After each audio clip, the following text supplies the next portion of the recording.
57 al 58. Y se escandalizaban de él. Pero Jesús les dijo: no hay profeta sin honra, sino en su propia tierra y en su casa. Y no hizo allí muchos milagros a causa de la incredulidad de ellos. Hasta ahí la palabra del Señor. Hay una historia, hermano. Campbell Morgan, un ministro wesleyano, él fue a presentar examen para ser pastor. Y eran 150 jóvenes que fueron a presentar exámenes, doctrina, ¿verdad? Pero la prueba final era predicar un sermón y que él fuera evaluado. 2 semanas después, el nombre de Morgan apareció entre los 105 rechazados para el ministerio de ese año. Híjoles, quién sabe cómo haya predicado, la historia no me la dice. Pero Morgan le envió una carta a su padre con una sola palabra: rechazado. Rápidamente llegó la respuesta de su papá y le puso: rechazado en la tierra, aceptado en el cielo. Bueno, ¿qué nos llama esto? De que vamos a ser rechazados, el cristiano va a ser rechazado. Si mi Señor Jesucristo fue rechazado por la nación judía, por los gentiles, pero Él siempre fue aprobado por Dios. Y nosotros hoy en día, el ministerio de Cristo, la palabra de Dios, el evangelio será rechazado, pero siempre va a ser aprobado por Dios. Así es que en esta mañana, hermano, le puse la rebelión contra el rey. Esta porción que leímos trata del cuestionamiento que distintos grupos de la sociedad de aquel entonces hicieron a Jesús.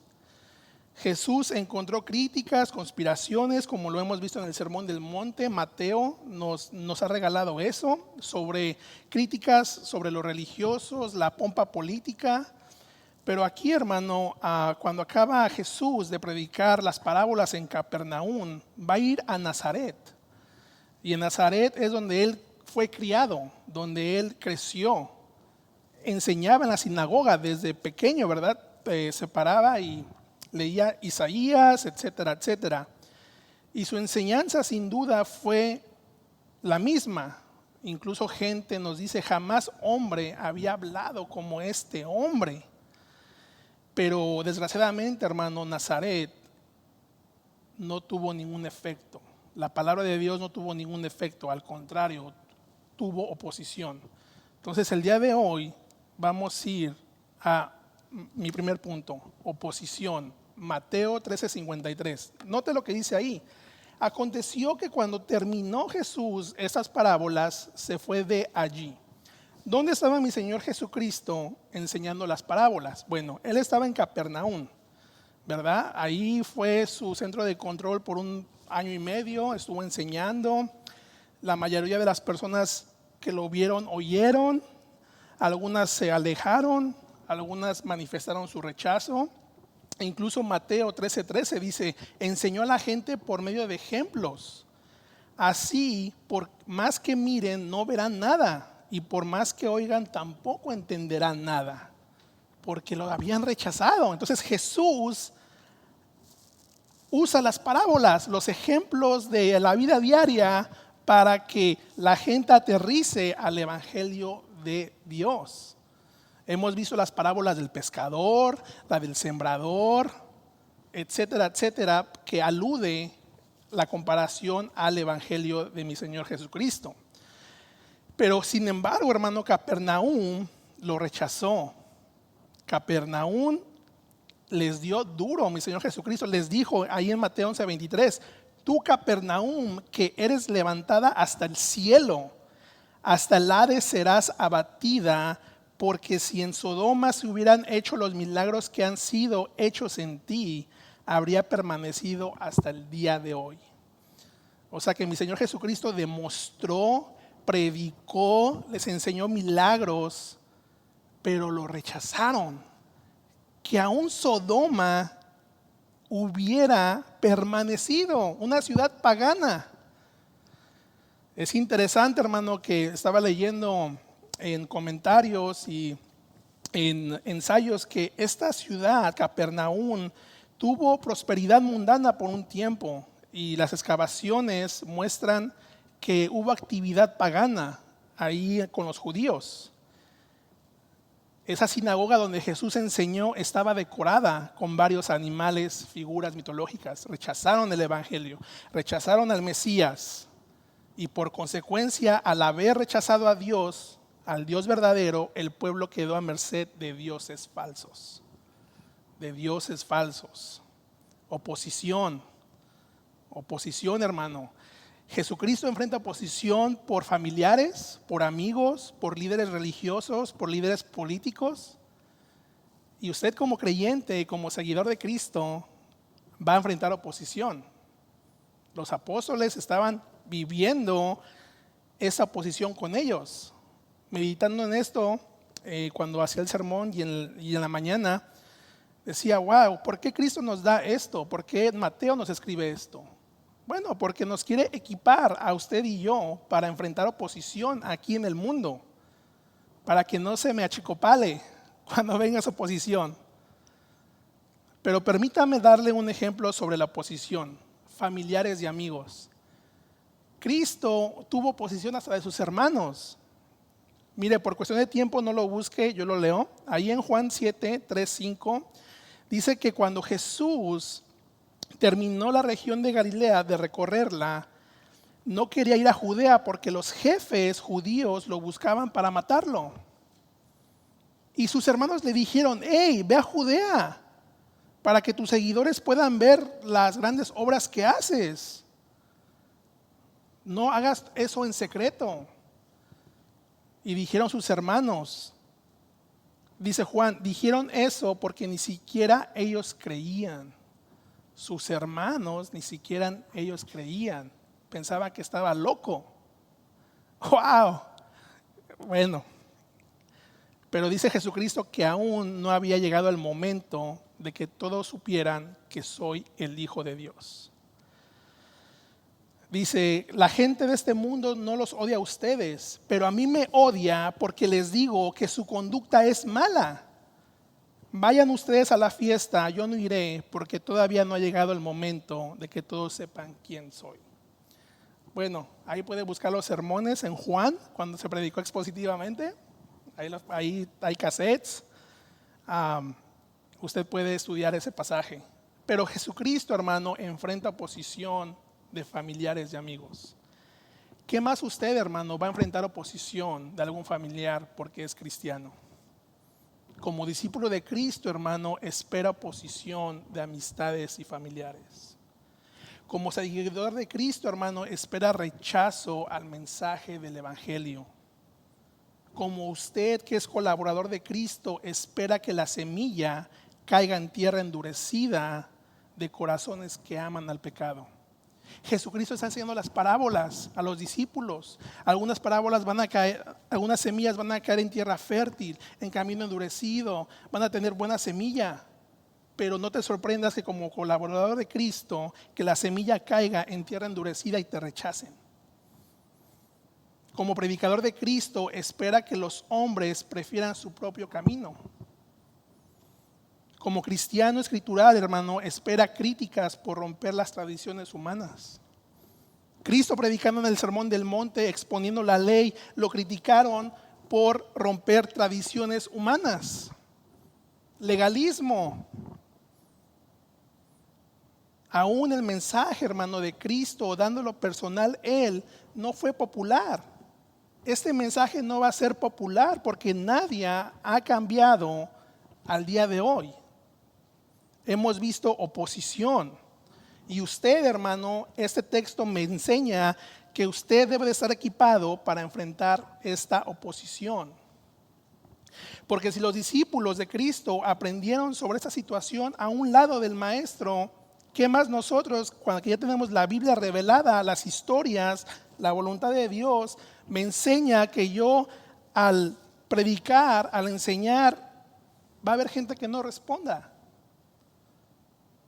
Y aquí vivimos en un país cristiano, pero váyase a Afganistán, a Yemen, a los países musulmanes, Sudamérica. No, aquí vivimos un evangelio light. A lo mejor dice ahí, el hermano está exagerando. Bueno, nosotros vivimos en un país cristiano, no hay oposición, pero sí lo hay. de otras maneras. Pero usted, hermano, ¿qué más nosotros necesitamos ser equipados por la oposición? ¿Qué más nosotros debemos de entender las parábolas? Gente va a rechazar, gente va a responder, gente nos va a criticar, familiares nos va a criticar. Hoy estábamos hablando, ¿verdad?, en la escuela dominical sobre cuando un matrimonio cristiano se enfoca en su familia, cuando te alejas de alrededor de tus amistades. A lo mejor te van a decir, no, él ya es cristiano, es mandilón. Ya no lo deja su mujer, ya no viene a jugar béisbol, ya no viene a echarse unas cervecitas a la barra. Bueno, ¿por qué? Porque es escritural, porque tú conoces la Biblia, tú conoces el rol, tu rol como padre, tu rol como esposo. Te van a criticar.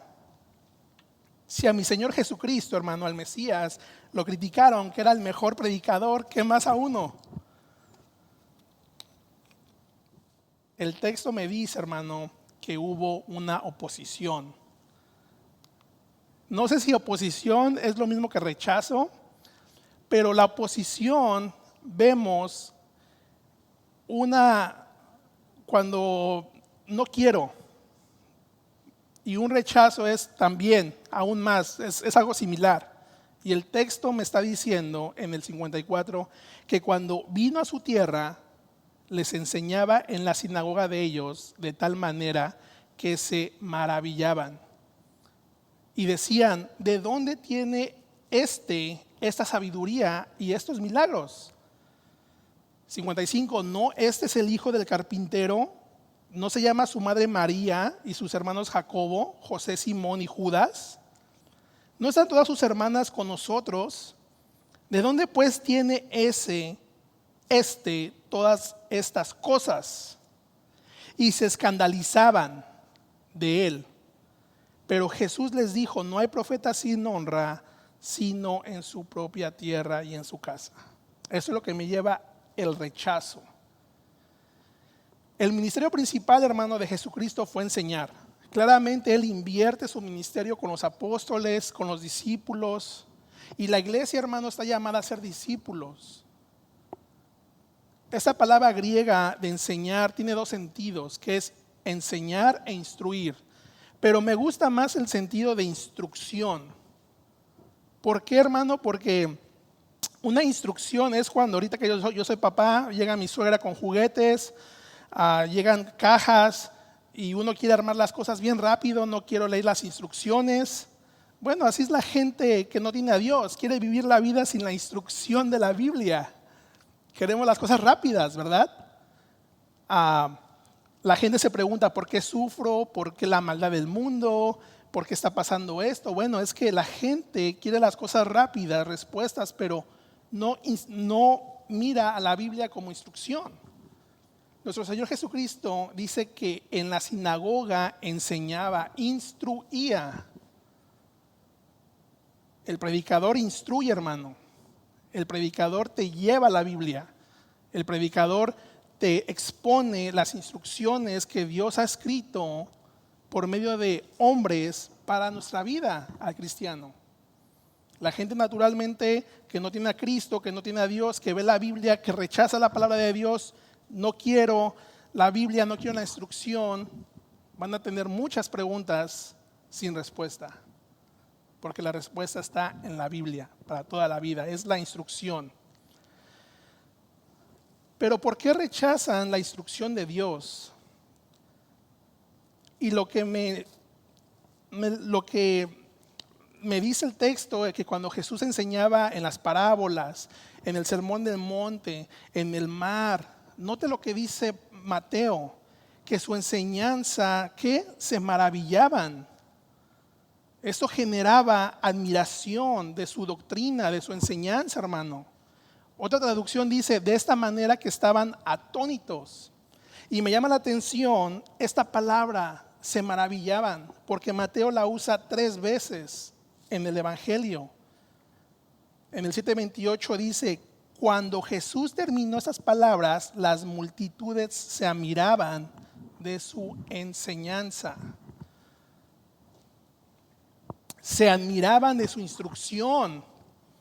porque la gente estaba en religión, estaba en tradiciones. Cristo exponía el texto, Cristo exponía la Biblia, exponía la ley. Se maravillaban, se impactaban.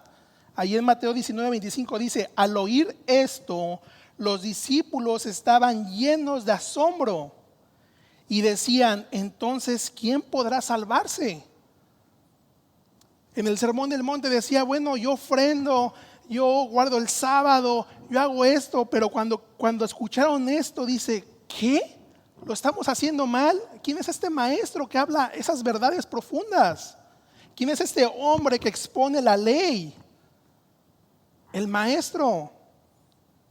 Y Mateo nos está diciendo aquí en el 54 que cuando Cristo enseñaba en la sinagoga, todos se maravillaban, se quedaban atónitos, se quedaban asombrados. Pero note esas preguntas negativas y decían: ¿de dónde tiene esta sabiduría y estos milagros? Pero antes de eso, aquí una pregunta, hermano, de examinación para nosotros que nos reta. ¿Qué impacto tiene la enseñanza bíblica en tu vida? ¿Realmente estamos dejando que la Biblia nos instruya? ¿Estamos aprendiendo, hermano, del maestro? ¿Qué tanto amas la doctrina bíblica? ¿Qué tanto amas la enseñanza bíblica? Es algo para meditar. Debemos de amar la doctrina, debemos de amar la enseñanza bíblica. No nada más agarrar: oh sí. No, hermano, la multitud estaba sorprendida, asombrada y desconcertada. Te debe de impactar la enseñanza bíblica, hermano. La Biblia debe de impactar tu vida. La doctrina debe de impactar tu matrimonio. La doctrina debe de impactar cómo camines. Si la Biblia no está haciendo un impacto de cómo camines, no estás amando la doctrina de Cristo. Te tienes que maravillar. De esta manera preguntaron: ¿de dónde saca esta sabiduría? Hicieron preguntas tontas, con tono negativo, porque Nazaret conocía a Jesús. Ellos lo habían visto crecer. Jesús no tenía poderes sobrenaturales cuando era pequeño, aunque hay muchas historias, ¿verdad? Ahí, pero esto refuta esas historias porque era un hombre normal. Pero en el ministerio de Cristo, Él hace sabiduría y milagros. Hay un texto que dice que Jesucristo crecía en sabiduría. Esas preguntas son tontas porque ellos sabían que la sabiduría y el poder de hacer milagros venían de Dios. Pero Nazaret no quería aceptar eso porque no venía de la pompa judía. No era un judío rabínico. Jesús no era de una familia de sacerdotes rabinos. No es de una familia destacada. ¿Quién es este maestro de Nazaret? Su mamá es María, su mamá es Jacobo, su papá es un carpintero. ¿No sus hermanas están con nosotros? ¿Quién es este? ¿De dónde proviene esa sabiduría? Bueno, la sabiduría proviene de Dios. Incluso en el Sermón del Monte vemos que los fariseos dijeron: no, este hace milagros por Belcebú. Rechazo, oposición. No quisieron aceptar, por eso acabaron idolatrando a imágenes. Pero note el motivo, hermano. Esta gente se escandalizaban. ¿Qué significa esto? Estudiando esta palabra dije: ok, escandalizo, hermano, significa rechazar, desconfiar, ofender, hacer caer, tropezadero. Otra traducción dice así: pero ninguno de los que estaban allí quiso aceptar las enseñanzas de Jesús. No lo quisieron aceptar, desconfiaron, se ofendieron. Esa gente, hermano, sus vecinos, sus amigos, la gente que lo conocía, en lugar de sentirse honrados de que Dios escogiera esa ciudad, era nazareno, el pueblo estaba escéptico, celoso, resentido, lo rechazaron. Es interesante porque Pablo declara más adelante en la Biblia, en Corintios, y usa esta misma palabra, escandalón.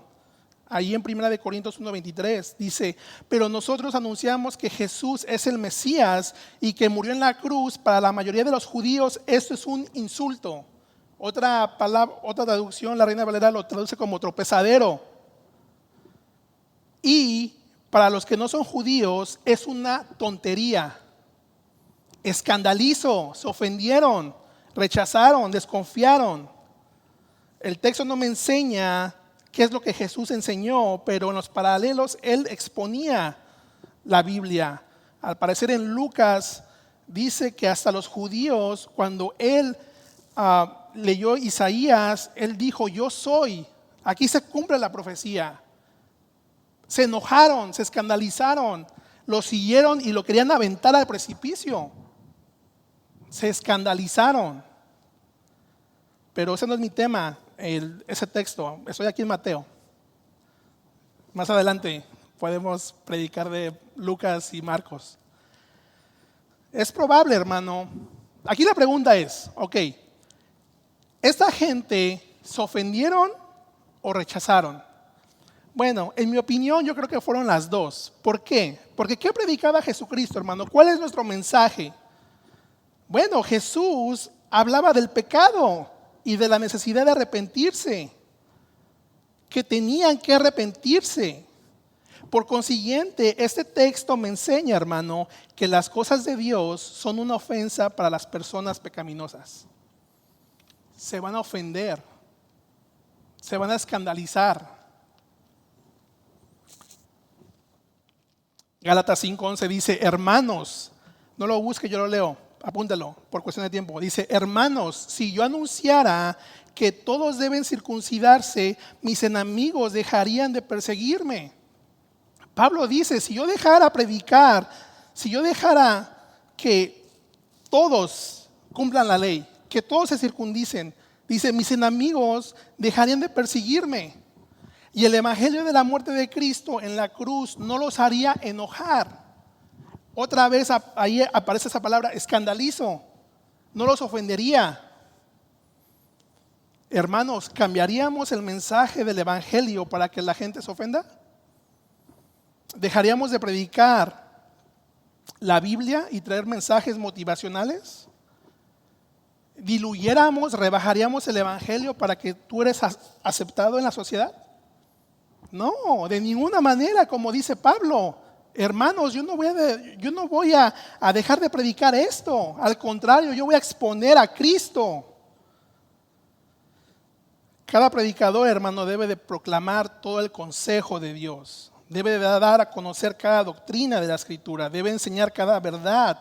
Debe de exponer cada pecado, todas las advertencias, cada promesa. La centralidad, hermano, del púlpito es Cristo. ¿Y qué Cristo enseñaba? Arrepentíos porque el reino de los cielos se ha acercado. Arrepiéntete y cree en el evangelio. ¿Lo diluyes, hermano, el evangelio? No, debemos de ser fieles, aún más el predicador. Cuando nos encontramos un texto con adulterio, con el infierno, ¿le das la vuelta? Bueno, hermano Rubén no me dejaría. Pero hermano, en la actualidad hay una decadencia de predicación bíblica. No hay falta de predicación. Predicación hay bastante, mucha predicación. Pero aquí la pregunta es, ¿será predicación bíblica? Bueno, a veces hay púlpitos que solo amor, solo misericordia, solamente positivo, no expongas el pecado, no me hables de la ira. Púlpitos que en años, hermano, no han hablado de arrepentimiento. Arenas llenas, estadios llenos, positivismos. Seamos bíblicos. Le voy a contar algo. Hace varias semanas fui a comer con unos hermanos, no de aquí, de otro redil. Bueno, hermanos en Cristo. Estábamos platicando. Le pregunta a uno, hermano, ¿qué están predicando en tu iglesia? No me supo contestar. Oh, está interesante.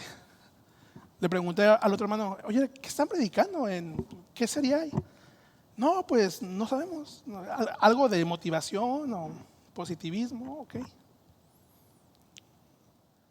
Seamos bíblicos, hermano. Predicar expositivamente. Si a ti te preguntan qué están predicando en First Missionary Baptist Church, ¿qué le dirías, hermano? Espero que digan Mateo.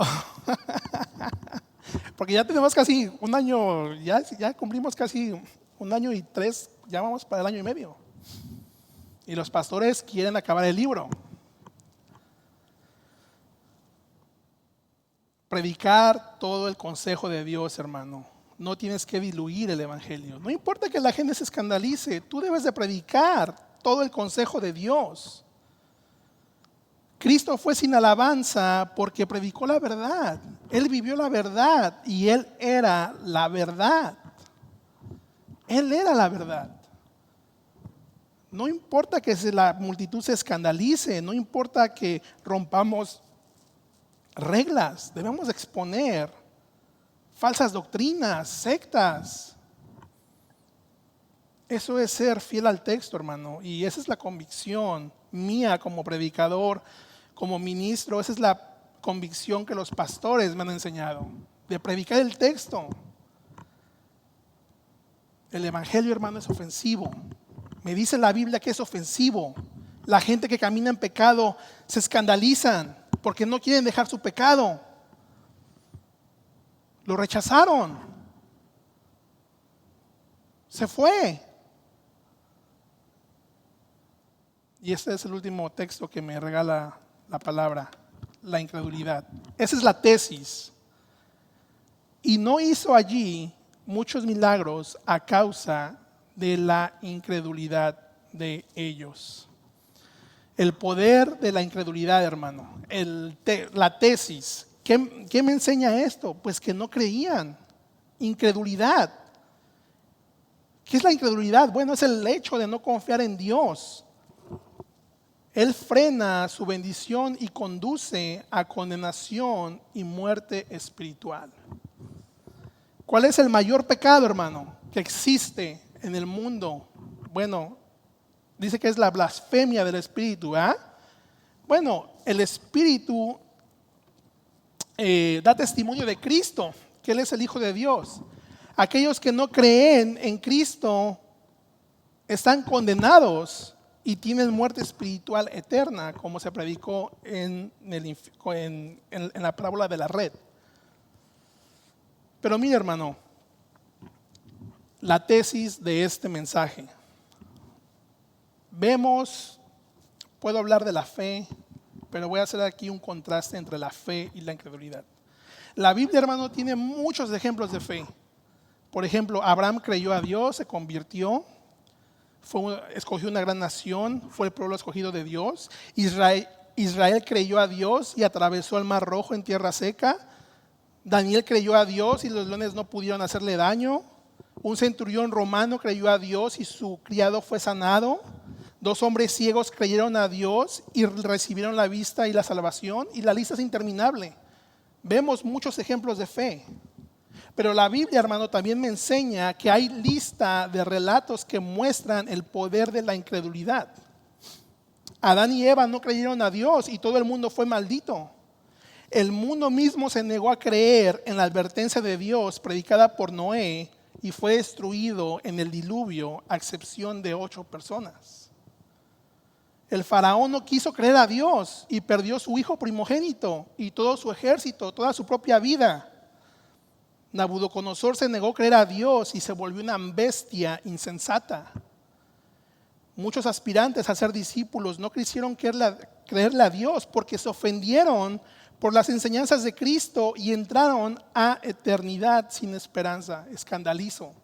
Se ofendieron, lo rechazaron. Así, hermano, como la fe tiene el poder de traer el perdón de pecados y vida eterna, la incredulidad tiene el poder de mantener a una persona en sus pecados y bajo condenación del infierno eterno. La incredulidad, hermano, es una decisión, es decirle no a Dios a pesar de las evidencias. Nazaret tenía las evidencias. Nazaret veía los milagros. Nazaret venía el poder sobrenatural. Nazaret escuchó al maestro, pero ellos decidieron que no lo conocían. Ellos sabían que la sabiduría venía de Dios, pero la gente negaba estas evidencias. La incredulidad obstaculizó lo sobrenatural. No creyeron.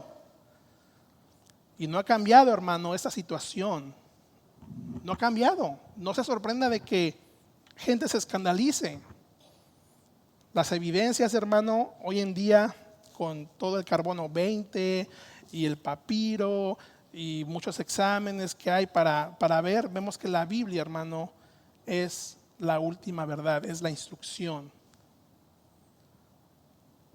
Pero ¿cuáles son las consecuencias de esta incredulidad, hermano? De no creer en el Hijo de Dios. Muerte en pecado, ira de Dios y condenación de Dios. La gente de Nazaret, hermano, estaba atónita, se maravillaban, pero incluso se hacían preguntas y no creyeron en él. Hemos visto oposición, hermano, espera oposición como seguidor de Cristo. No se sorprenda, espere rechazo, pero usted debe de estar equipado. Como Cristo dijo, bueno, no me responden, rechazan a pesar de las evidencias. Y la incredulidad, hermano, no importa qué evidencias tengas, si no quieren aceptar a Dios, que Jesús es el Hijo de Dios, serán condenados a muerte en pecado. Hermano, predique. Hermano, sea fiel. Hermano, predique el mensaje. Como vimos en el campamento, ¿verdad? Que todos somos unidos, edificamos esta iglesia. Estamos unidos doctrinalmente. Debemos de pensar en el mensaje uno, que es el evangelio de arrepentimiento y salvación de las almas.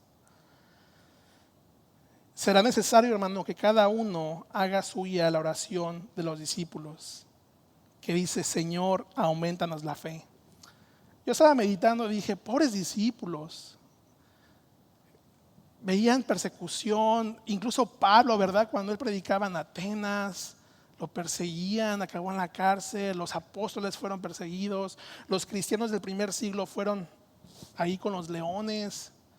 Y decía, y yo meditaba en eso, digo, wow, Señor, los discípulos no tenían una Biblia así, tenían fragmentos. Yo me imagino que era difícil poder aterrizar, pero sin embargo, hermano, nosotros que ya tenemos todo el mensaje, wow, Señor, tu evidencia yo lo abrazo, auméntame mi fe. Y aquellos, hermanos, que no están en Cristo, que están en su propia justicia, ven a Cristo. Cristo tiene el perdón para ti de tus pecados. Cree que Él es el Hijo de Dios, que Él es el Mesías, que fue Dios encarnado en la tierra predicando. No te escandalices, sino ven a Cristo. Y a aquellos hermanos que predican, no te desanimes de predicar a Cristo. Sigue predicando. No diluyas el evangelio. Sé bíblico. Esto es lo que nos enseña Mateo. Y esta es la introducción del rechazo y aceptación para los siguientes mensajes. Mateo nos va a regalar ciertas narrativas de gente que lo rechazaron, ciertas narrativas de gente que lo aceptaron. Pero aún Cristo tuvo compasión en Nazaret, porque Marcos nos dice, Mateo nos dice que allí no hizo muchos pecados, pero Marcos nos dice que Él sanó a algunos. ¡Wow! La compasión de Cristo todavía, la misericordia del pecador. Y nosotros, hermano, hemos alcanzado esa misericordia, ese perdón, porque nos ha salvado de la condenación eterna. Amén.